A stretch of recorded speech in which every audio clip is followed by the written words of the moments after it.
Bienvenue. Bienvenue dans les évidences du Coran, une série où nous revisitons les thèmes coraniques à la lumière d'une analyse linguistique rigoureuse et des sciences modernes. Alors ici, pas de discours obscur ou culpabilisant, nous cherchons à comprendre le texte dans sa clarté, sa logique et sa portée universelle. Chaque épisode propose donc une lecture scientifique et spirituelle pour redécouvrir le Coran comme un espace de réflexion, de bienveillance et d'évidence.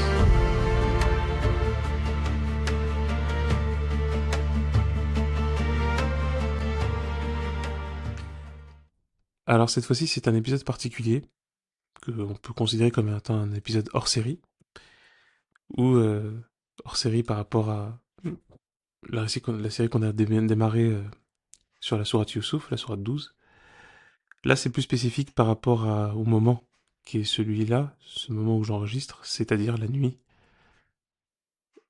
que parfois on a tendance à chercher, à désirer, à souhaiter, et que même parfois on attend, et qui réellement en fait représente une forme d'objectif, représente un but même de l'ensemble de ce que représente le Ramadan, ses pratiques, ses restrictions, ses dévotions, euh, son attention. Et c'est ce qu'on va essayer de clarifier pour pouvoir apporter un support, disons, utile, positif pour prendre conscience davantage de ce que représente cette nuit et pour parvenir en fait à, si je puis le dire ainsi, à produire l'effet recherché par cette nuit. Voyons les choses comme ça. On va essayer de ne pas forcément répéter ce qu'on entend habituellement. Il y a des choses d'ailleurs très intéressantes dans ce qui est répété habituellement, même dans les interprétations, les analyses, les lectures qui sont faites de la sourate, en l'occurrence sourate Al-Qadr, euh, la sourate de Al-Qadr qui parle précisément de cette nuit qu'on appelle Laylatul Qadr, enfin, c'est son nom, hein, c'est comme ça que c'est évoqué dans le Coran. Euh, et il y a effectivement la question même de la traduction qu'on va mettre en lumière. Donc on va, à partir de ce qui est déjà dit de manière intéressante, donc qu'on va parfois rappeler, hein, évidemment, on va aussi évidemment essayer de passer au-delà de ce qui peut être dit de manière un peu trop simple et simpliste. Parce que cette nuit mérite quelque chose de profond, mérite une approche profonde, et mérite une expérience profonde. Donc ce qu'on va essayer de faire, c'est qu'on va essayer d'analyser une mécanique. Déjà en partant d'un truc simple. Ça fait 20 jours, un peu plus de 20 jours, qu'on a soumis notre organisme à une restriction calorique et hydrique. Le principe du jeûne sec. Donc en fait, en termes biochimiques, on a poussé son corps vers ce qu'on appelle l'autophagie. Hein, c'est le fait que nous, nous consommons et nous supprimons par là même des cellules qui sont présentes dans notre corps et qui sont soit dysfonctionnelles, soit inutiles, etc. Et donc c'est une opération assez intense et assez importante et réellement redoutablement efficace. Et de l'autre côté, notre cerveau, dans le fond et dans le bout de ce processus, est maintenant dans une hyper-vigilance archaïque. Hein. Quand on dit archaïque, hein, on revient en fait à l'époque où justement on était dans des situations de famine, dans des situations de détresse ou dans des situations de survie, et où le cerveau devient extrêmement vigilant pour la chasse, pour retrouver une source d'eau, etc. Et donc en fait on l'a ça, on a cette hyper-vigilance archaïque. Donc concrètement en fait on doit voir que le mois de jeûne, que représente le ramadan, n'est pas une épreuve de force morale. C'est en fin de compte une forme de protocole, de déconditionnement. Ouais. On se déconditionne de ce à quoi nous sommes habitués, de ce que nous prenons pour acquis, de ce qui rentre dans notre routine, dans notre quotidien, de ce même pourquoi nous travaillons et nous cherchons à gagner notre vie. Et là, donc on va être dans ce protocole de déconditionnement. Et arrivé aux 10 dernières étapes de ce protocole, donc les 10 dernières journées et 10 dernières nuits, le système est propre, dans le sens figuré du terme. mais il est surtout ouvert. C'est ça qui compte, c'est qu'il est ouvert. Et c'est ici que se produit la rencontre avec ce que le texte appelle Layla, Laylatul Qadr, qui n'est pas simplement la nuit astronomique, la nuit où il n'y a pas de soleil, mais c'est surtout la phase d'incubation, où la conscience n'est plus parasitée par les stimuli de la survie immédiate. Oui, parce qu'on l'a dépassé. En fait, en ayant adopté cette phase de jeûne, on a assumé le fait que maintenant, on ne veut plus être simplement dans la survie. Ça y est, on a fait ça volontairement. On montre même, quelque part à nous-mêmes, que nous dépassons la question de la survie. Parce que nous cherchons autre chose. Nous voulons être nourris autrement. Nous recherchons une autre manière d'être nourris. Et ça va nous amener en fait à déconstruire même la notion de qadr.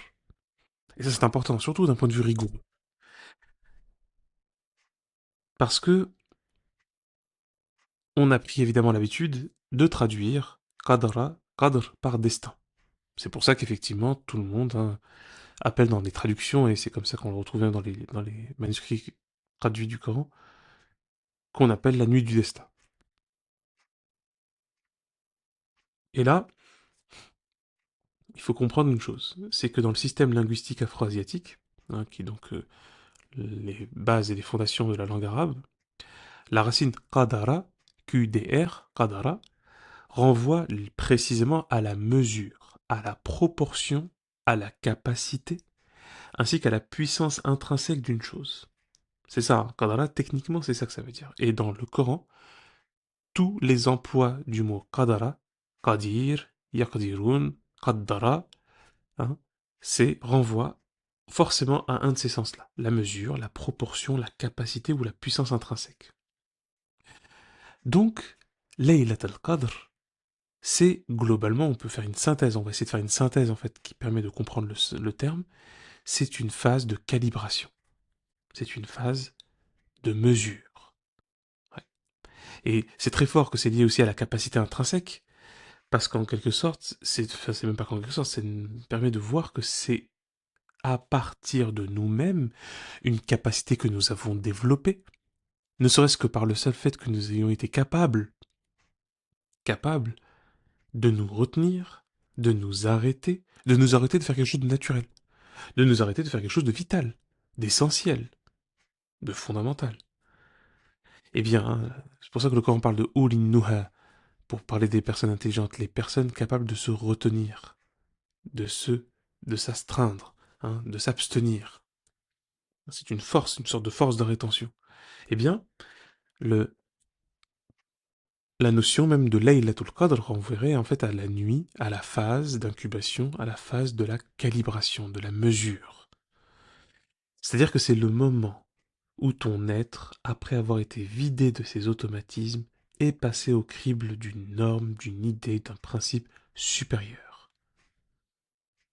Et en fait, attention, et c'est là que c'est important. Vous comprenez? C'est-à-dire que si Laylatul Qadr était une sorte d'événement arbitraire que Dieu a décidé de loin, qu'il nous faut simplement attendre, alors pourquoi on jeûne? Eh, pourquoi on jeûne en fournissant cet effort-là pendant en plus un long mois pour que précisément ce processus, ce phénomène qui s'appelle Laylatul Qadr se produit à la fin? Vous voyez, on voit bien, il y a une logique. On voit bien qu'il y a une logique. On voit bien qu'il y a un effort qui vient de nous, que évidemment auquel le Coran nous invite, évidemment. فَمَنْ شَهِدَ مِنْكُمُ الشَّهْرَ فَلْيَصُمْ. Quiconque est témoin et observe et réalise le mois, qu'il le jeûne. Donc il y a cet effort auquel nous invite le Coran. Et donc cet effort, il mène, parce que c'est le principe fondamental du Coran, toute action a sa réaction et sa conséquence. Donc, comme le montre le Coran pour tout, pour notre propre existence et la vie en général, rien ne se fait en vain. Rien ne se fait comme ça parce qu'il faut le faire. On fait quelque chose, on réalise quelque chose pour déployer des conséquences que nous désirons, que nous attendons, que nous voulons. Donc, ce n'est pas simplement Dieu de loin qui décide en fait que oui, ça c'est cette nuit c'est la bonne, vous allez être béni. Non, c'est pas comme ça que ça fonctionne. C'est vous menez des efforts, vous réalisez et accomplissez un travail profond, eh bien, le Coran nous dit, voici venu le fruit de cet effort. Voici donc le moment de récolter les conséquences profondes de cet effort.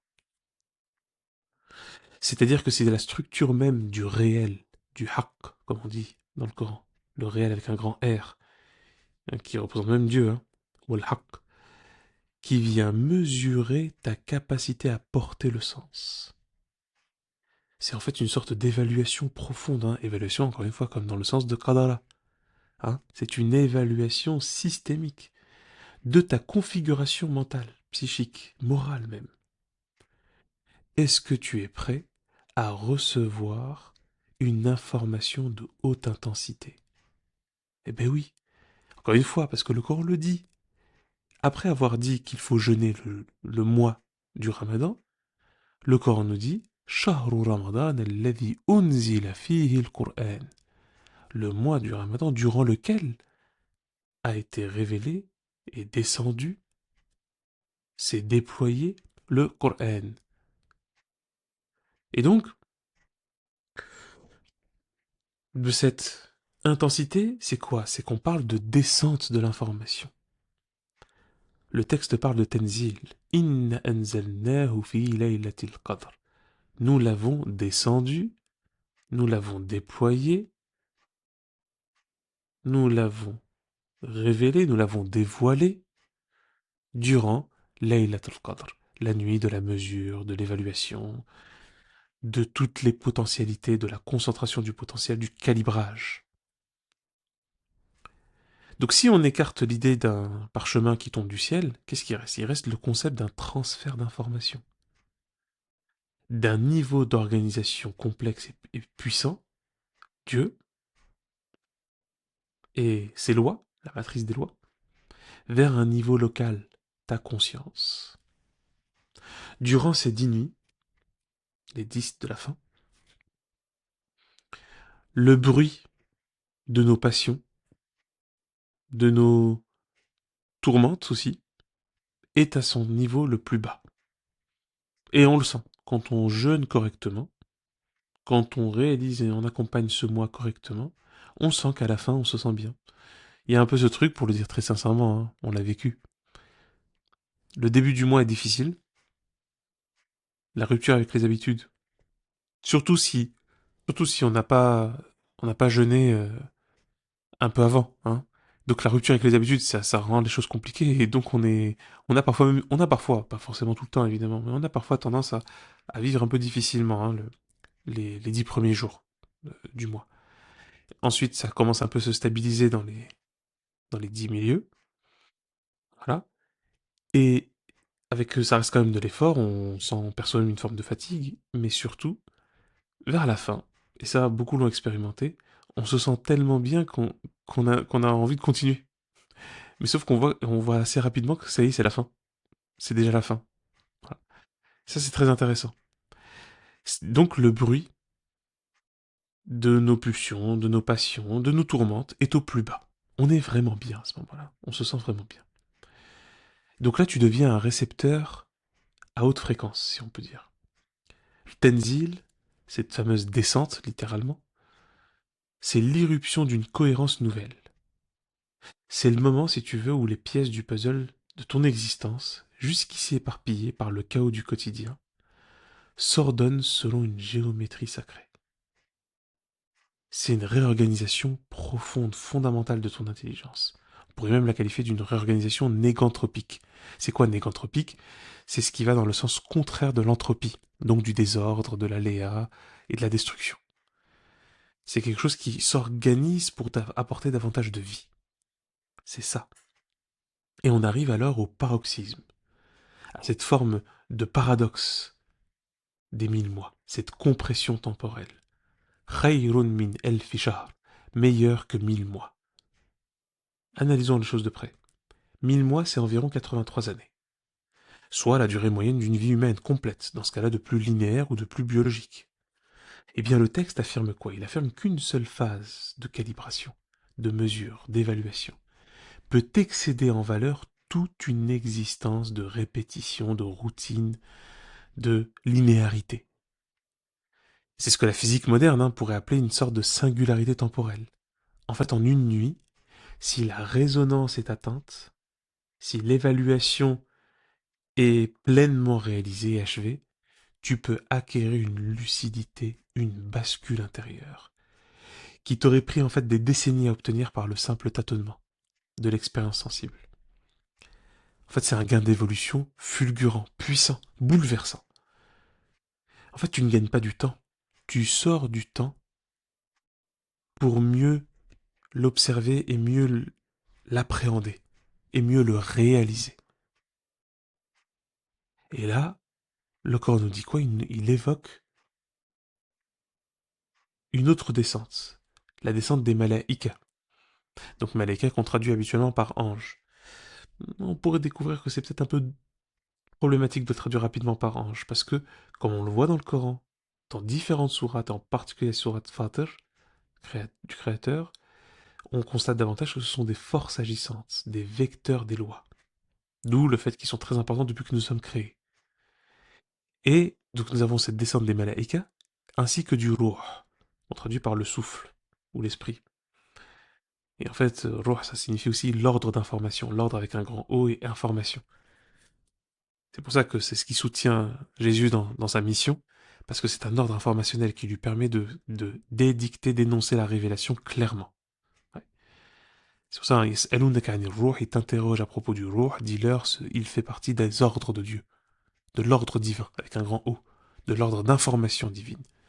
وَمَا أُوتِيتُم مِنَ الْعِلْمِ إِلَّا قَلِيلًا. Et vous n'avez obtenu du savoir et de la science que très peu de choses. Donc c'est un rapport au savoir, vous avez vu. Oui, c'est là le truc.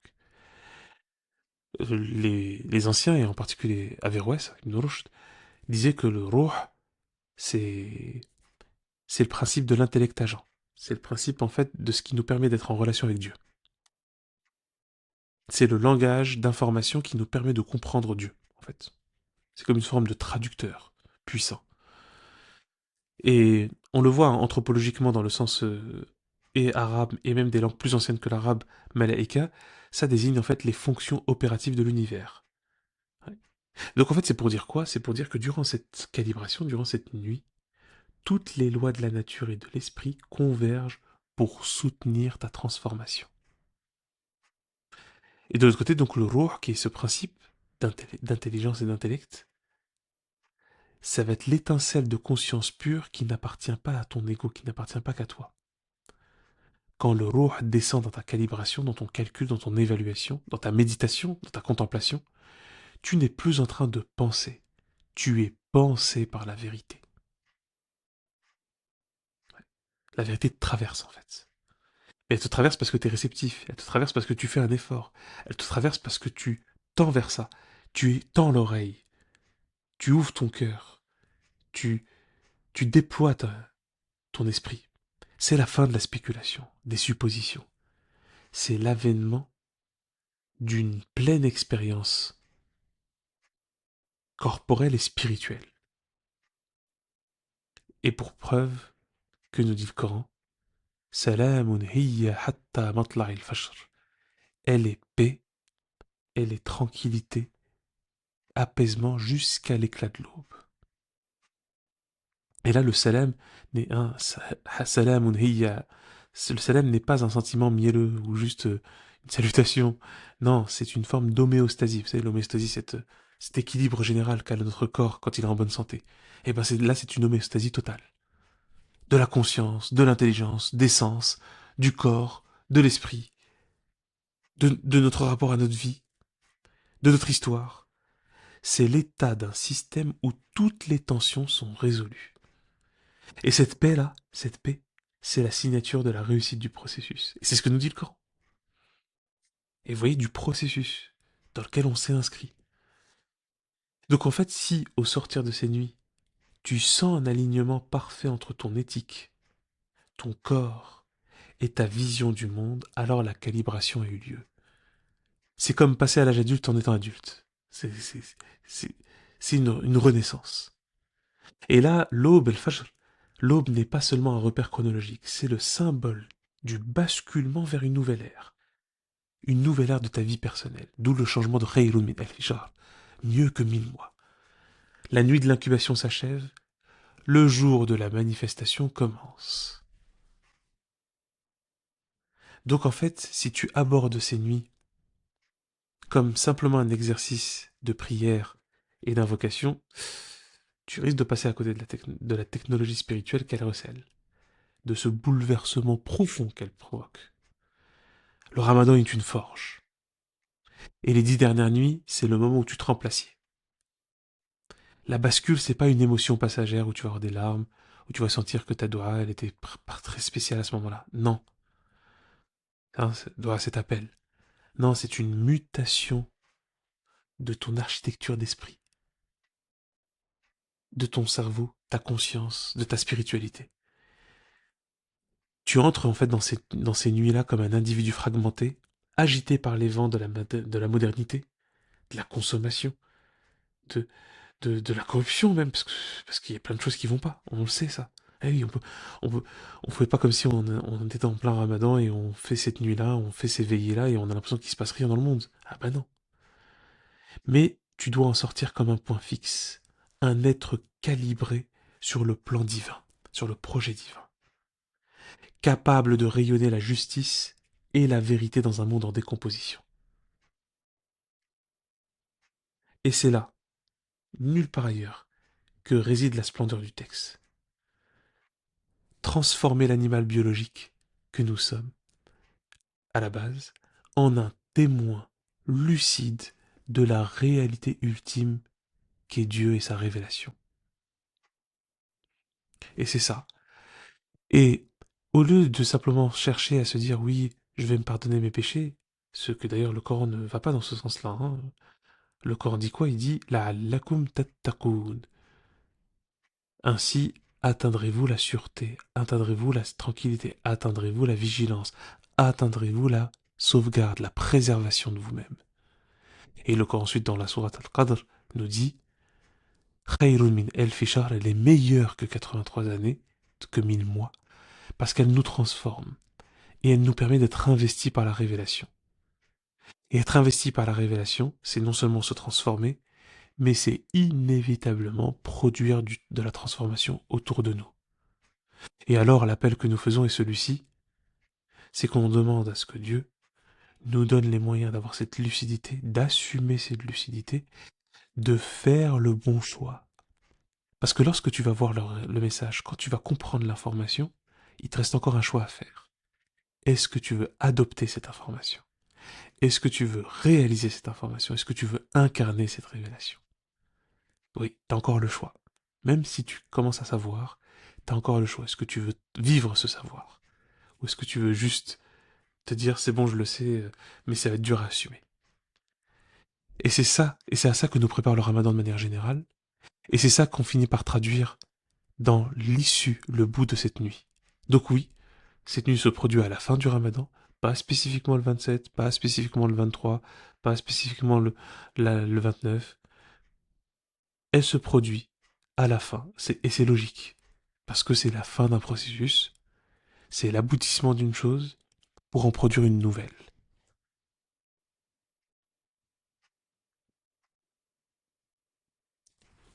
Merci, merci d'avoir écouté cet épisode des Évidences du Coran, cet épisode hors série.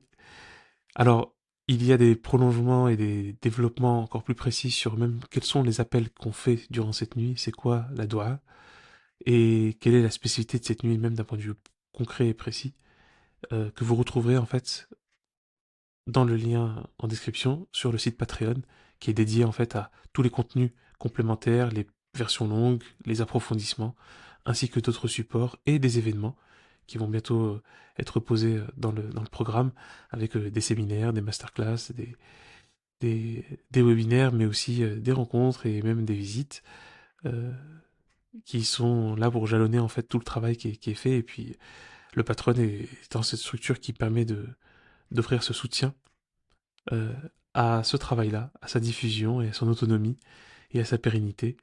Et je me réjouis d'avance de pouvoir vous y retrouver, chacun et chacune d'entre vous. Et je remercie déjà tous celles et ceux qui ont pu faire ce soutien et qui ont pu offrir ce moment-là, dans cet abonnement-là qui permet d'assurer ce magnifique projet. Il ne me reste plus qu'à vous dire à demain pour un nouvel épisode qui va reprendre la série de la Sourate 12. Et d'ici là, continuons à chercher ensemble la clarté dans le texte et dans le monde.